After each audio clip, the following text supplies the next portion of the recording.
Hey, it's Josh with Home Hero Remodeling.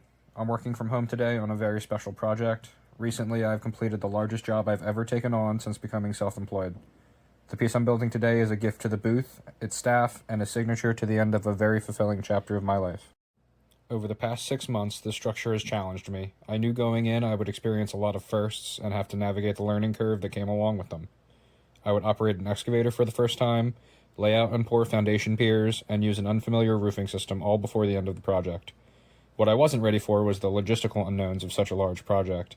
In the past, I was always part of a team, and someone else was responsible for scheduling and ordering all of the things I needed to be successful. I underappreciated that when I had it. I pre-drilled a hole just larger than the router bit so that when I turn the router on, the bit doesn't catch on any material. This allows me to safely start the cut without any tear out. I spent the day before struggling with my practice cuts, and honestly, I was getting so frustrated I almost bailed on the whole project.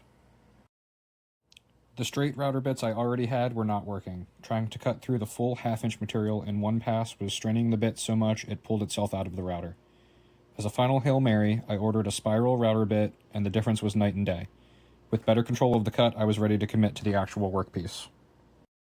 When I submitted my application for this competition, I also started a list of project ideas I could use for the challenges the judges would throw at me. I was so excited to share one of those projects with you today. This is not one of those ideas. When pricing a few of them out, I couldn't keep within the $50 budget criteria and maintain a quality, complete build. I'm still excited to share those ideas with you if the prompts for future rounds align with them, and if not, I can always share them outside of the context of this competition. I mark and trim the sign to its final shape, then break down a 2x4 into rough lengths for the picture frame. I cut a dado into one edge of each piece. For work like this, I prefer to dry fit and mark my cuts over taking measurements. I believe strongly that there is a time and place for math and measurements, but sometimes it just makes more sense to build with your heart. I rip each piece down to slim out the frame and then mark the final lengths on the remaining pieces. The top cuts are all cut at 14 degrees to match the slope of the roof. This project used a quarter sheet of half-inch pressure-treated plywood, one pressure-treated 2x4x8, a pack of exterior rated screws, and a pair of stainless steel hooks. After tax, I spent $43.85. If you have any suggestions for how I can spend that last $6 to level up this build, please let me know in the comments. One more dry assembly to make sure I'm happy with how everything fits, and then it's ready for some screws. And with that, the build is complete. The booth this sign will hang on hosts a group of fortune tellers at the Maryland Renaissance Festival, a themed 16th century event held in the fictional village of Revel Grove. Each year follows a different period of King Henry VIII and his many wives. This year we join King Henry and his new bride, Anne of Cleves, as they visit the village during the Harvest Festival.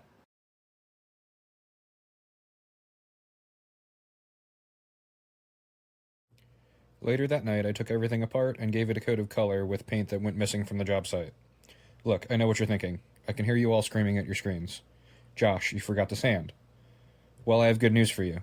The year is 1540 at Revel Grove, and sandpaper won't be invented for another 300 years. I'm going to take advantage of that every chance I get. I have some space to fill here that I'm not exactly sure how to use. Maybe it would be a good spot for a sponsor plug. Milwaukee, if you're watching, it's time to upgrade that old green chop saw from earlier in the video. Hit me up for the next video. For now, I guess you guys can just watch me watch Jamie tell Jason how to frame a roof.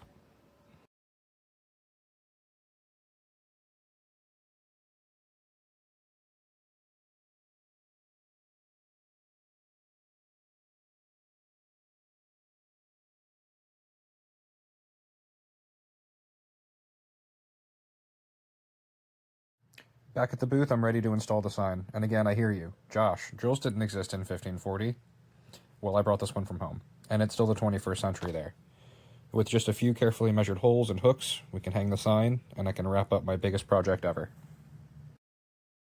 All that was required for this task was a legible number posted somewhere on the structure. I could have bought a sheet of mailbox stickers for $5 or drew the numbers on with a Sharpie for free. Instead, I spent a little extra time and not much more money to build something unique, charming, and most importantly, something I can be proud of. Thank you for spending some of your time with me while I worked.